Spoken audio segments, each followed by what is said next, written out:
Hello, magandang gabi sa lahat ng mga sumusubaybay para po sa PM Devotion every night. For the meantime, ako muna yung pumalit kay Abby dahil marami siyang reviewer, lectures, tapos bukas exam niya. So, naghahabol siya sa oras. But anyway, natutuwa ako na nakabalik to share this message tonight para sa atin pong gabi-gabi na ang tema na pinagbubulayan is about serving God as response to His love and grace. So ang verse po na napili ko ay from Hebrew 12:28, Hebrews 12 verse 28, at ito po ang nasasabi, "Therefore, since we are receiving a kingdom that cannot be shaken, let us be thankful and so worship God acceptably with reverence and awe." Sa Tagalog naman po, kaya magpasalamat tayo sa Diyos sapagkat tumanggap tayo ng isang kahariang hindi nayayanig. Sambahin natin ang Diyos sa paraang kalugod-lugod sa Kanya. May paggalang at pagkatakot. Tayo po ay manalangin. Father God, thank you so much, Lord, for this night.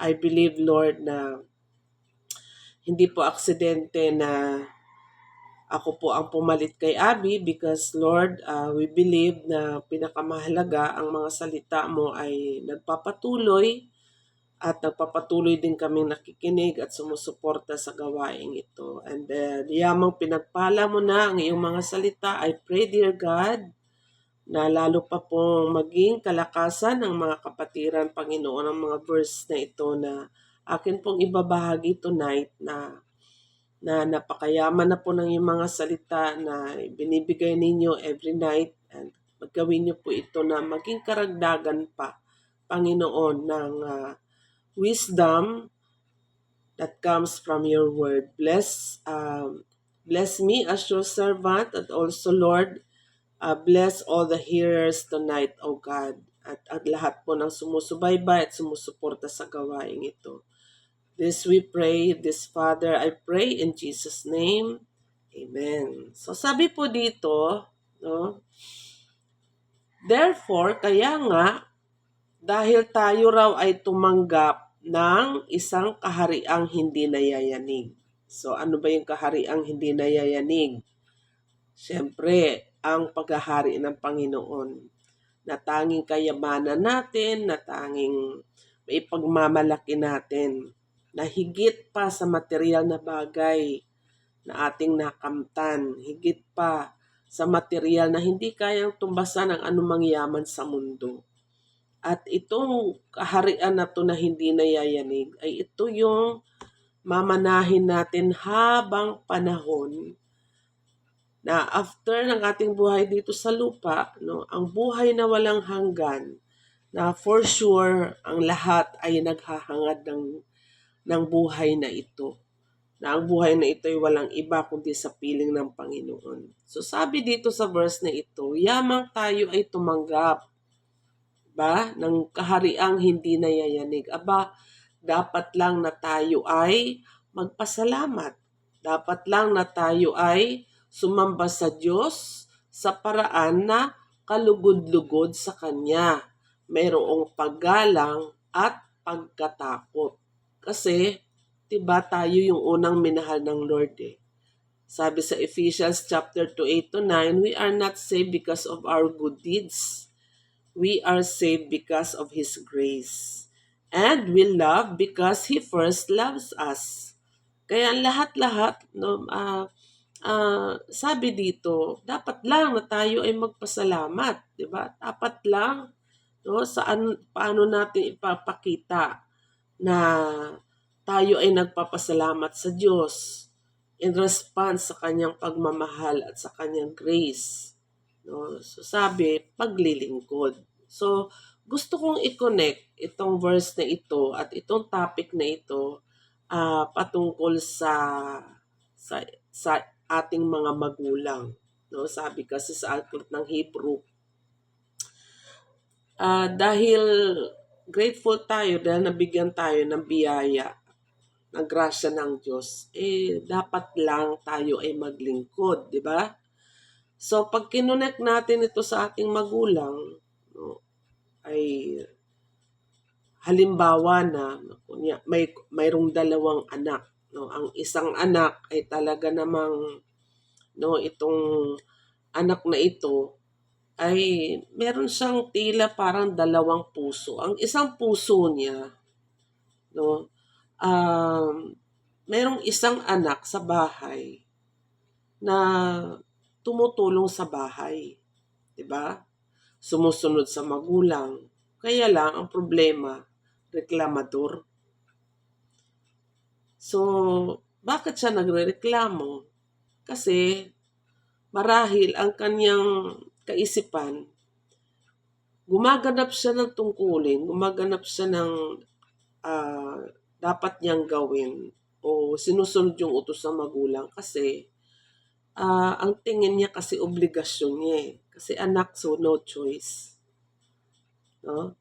Ngayon, ang puso ng isang anak ay yung another na anak ay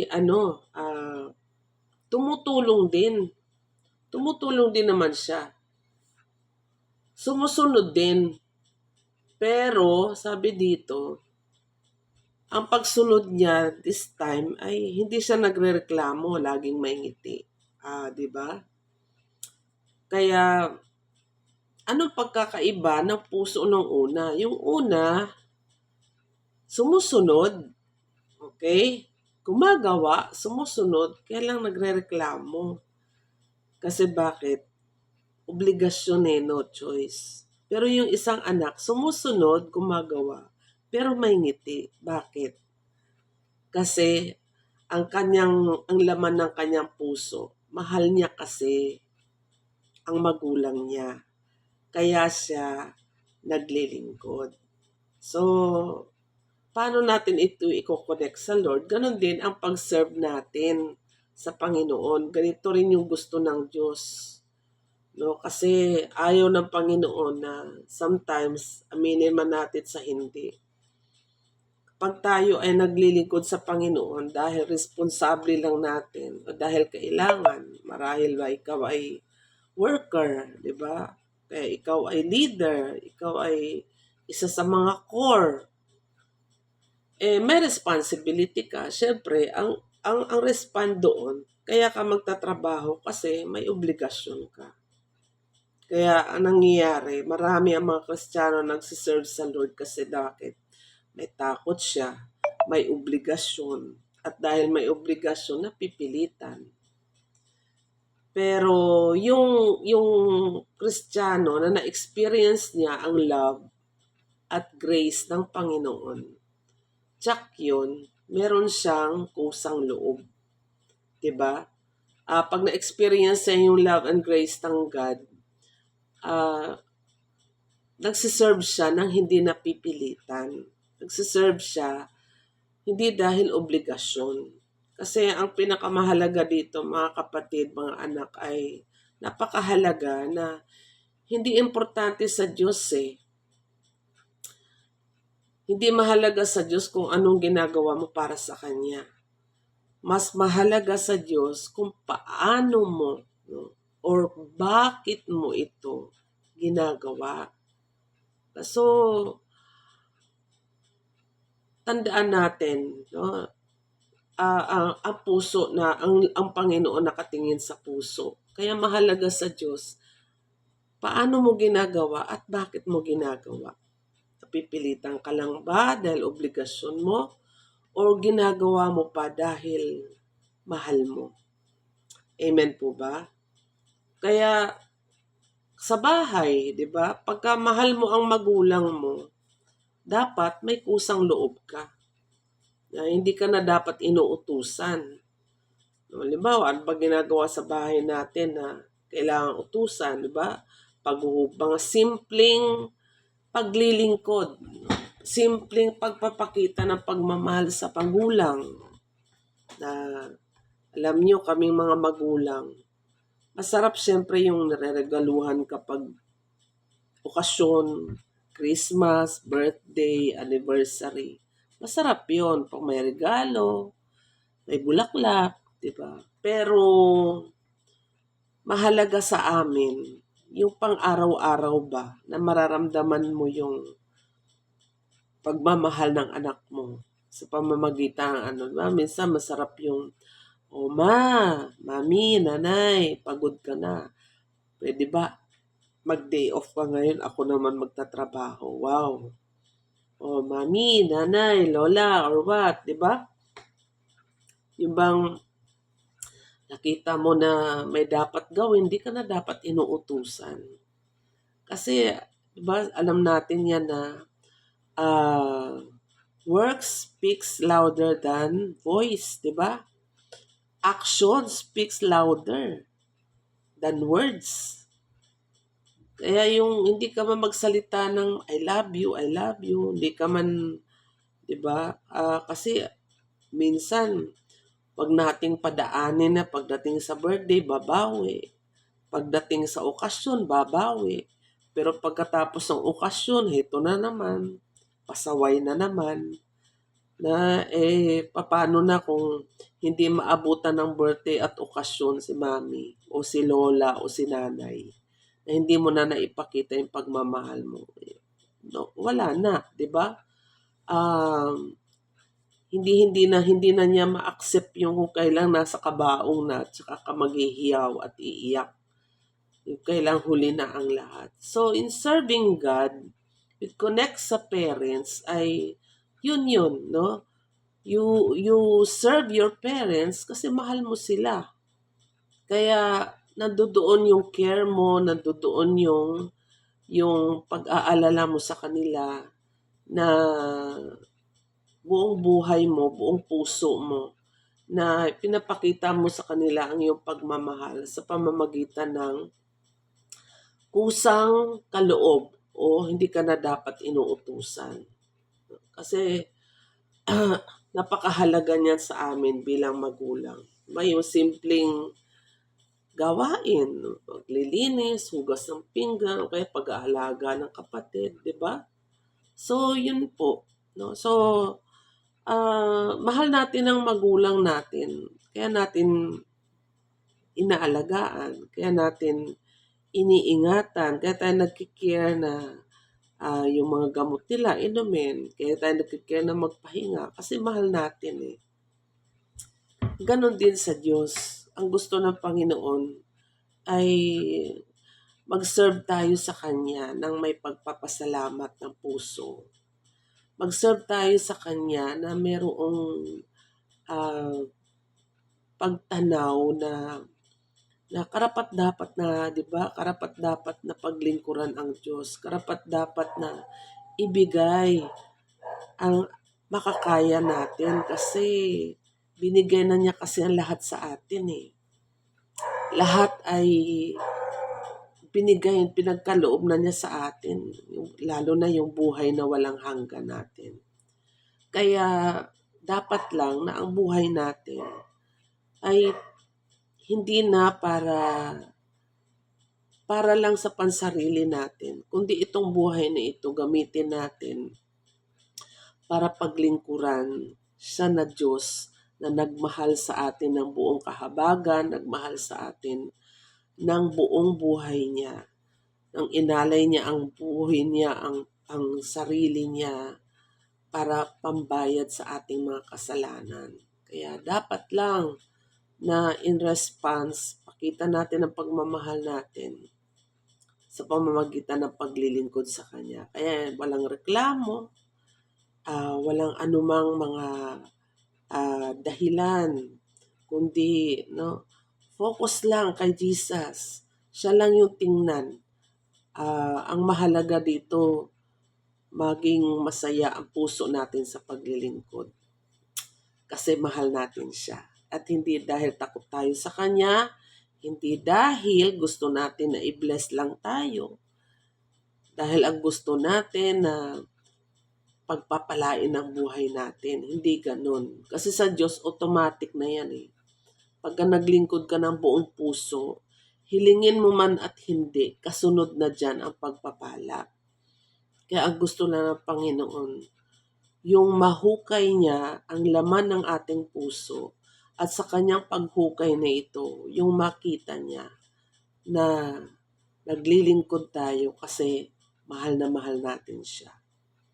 At pinapakita natin ang paglilingkod na ito bilang pagpapasalamat natin sa pagmamahal at pag-alay niya ng kanyang buhay para sa atin. Amen?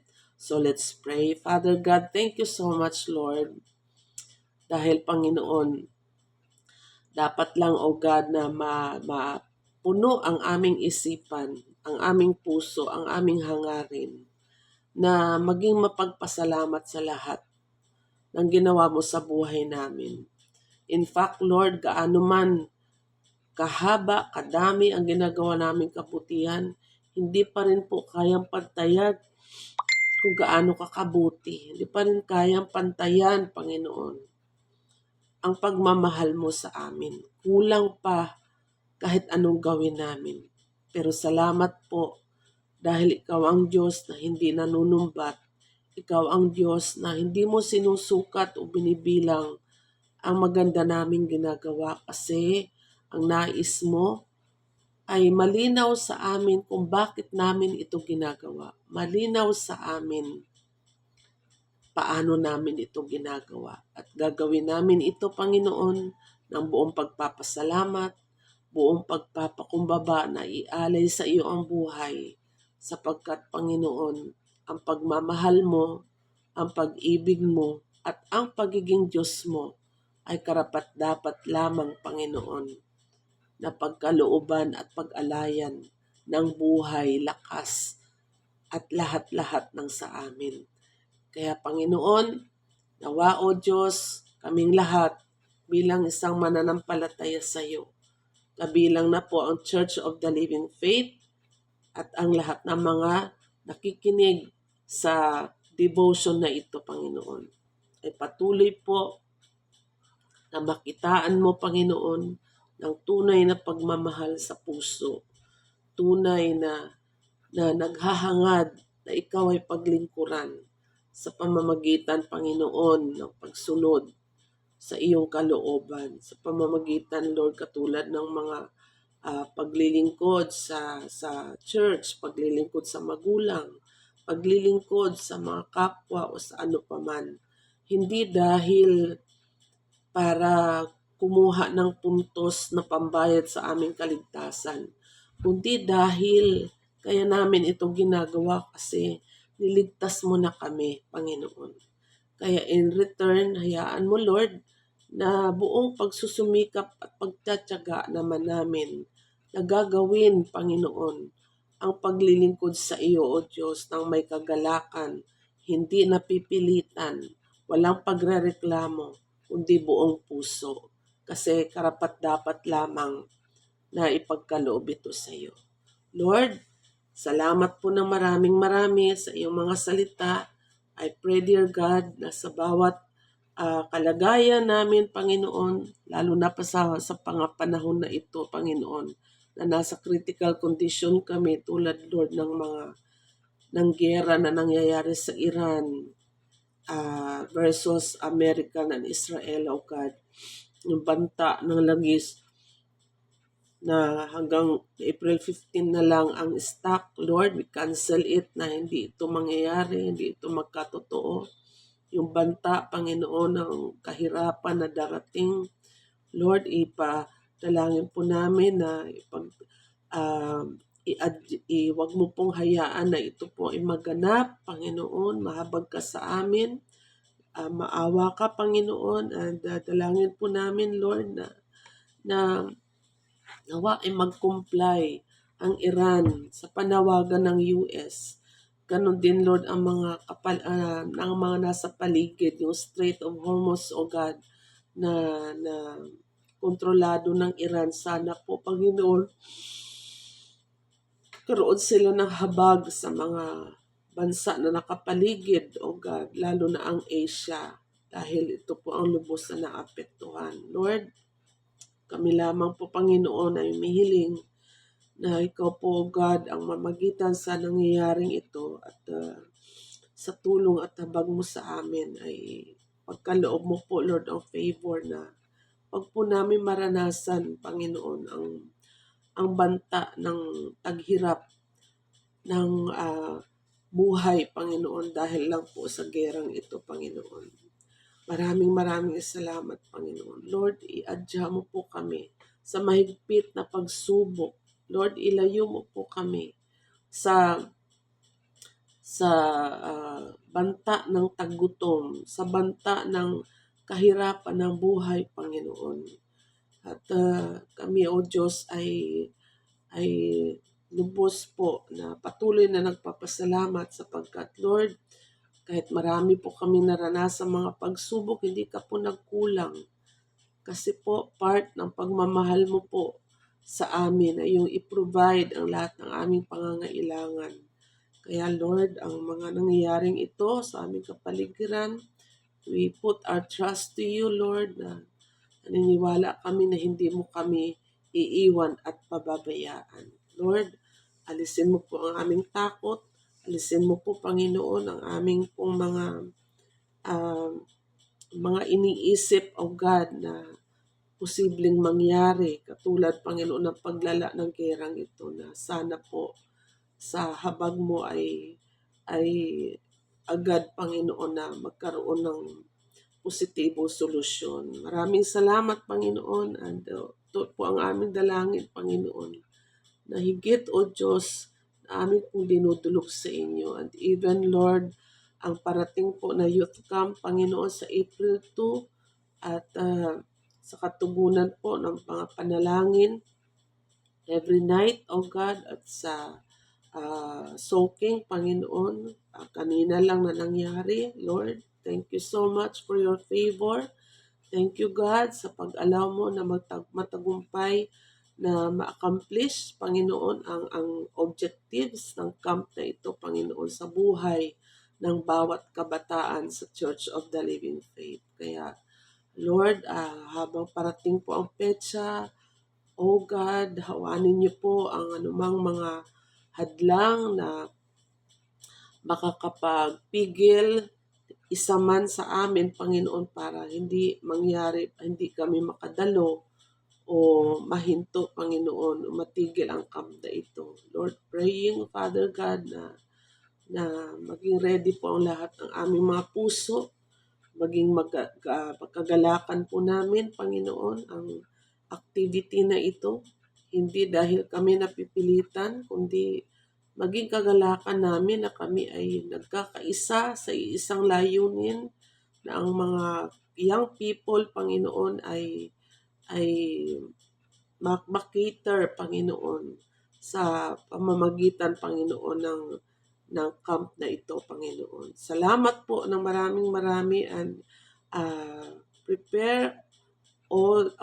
we are preparing our hearts, our mind, O God, sa parating na activity ito, Panginoon, and also bless our physical, O God, para walang sino man na magkasakit, sa mga pastors, sa mga volunteers, sa mga workers, at sa mga campers, Panginoon. At lahat, O God, na nag-sign in ay makarating po, Panginoon, at walang anumang mga hadlang. Maraming salamat, Panginoon. Praying, God, na sa mga nangyayari sa mga panahong ito, Lord, hawakan mo po ang aming buhay, huwag po kaming iiwanan. Protect us, O God, and ikaw po, Panginoon, ang mag-intervene sa nangyayari ito. Nasigalot, O God, sa Middle East, O God. So, Lord, maraming salamat, Panginoon. And bless, God, bless the Philippines, Luzon, Visayas, at Mindanao, O God, at ang mga Filipino people, Lord, na nawa ay mapagrausan, Panginoon, ang mga pagtaas ng bilihin, pagtaas ng gasolina sa mga drivers, Lord, na kung ang pagkita, Panginoon, sa pagiging driver, Panginoon, ay hirap. Pero salamat po sa aming gobyerno, Panginoon, na meron silang plataforma para dito, at sana nga po hindi lang Metro Manila ang mapagbigyan yan nila, Panginoon, kundi ito, Panginoon, ay walang kikilingan, walang pipiliin, kundi lahat na maaring dapat tulungan, Panginoon, ay maipaabot, Panginoon, ang tulong na ito in Jesus' name. Lord, maraming salamat. Ikaw na po, Panginoon, ang mag-iingat sa aming lahat, Panginoon, sa lahat na, Panginoon, na pwede pa naming maranasan, Lord, sa iyo namin lahat inaasa. Maraming salamat. Blessed may mga kapatiran at ang mga nanonood sa online na ito. Ito po ang aking dalangin in Jesus' name. Amen. Amen. So that's it. So good night everyone and God bless everyone. Bye-bye for now.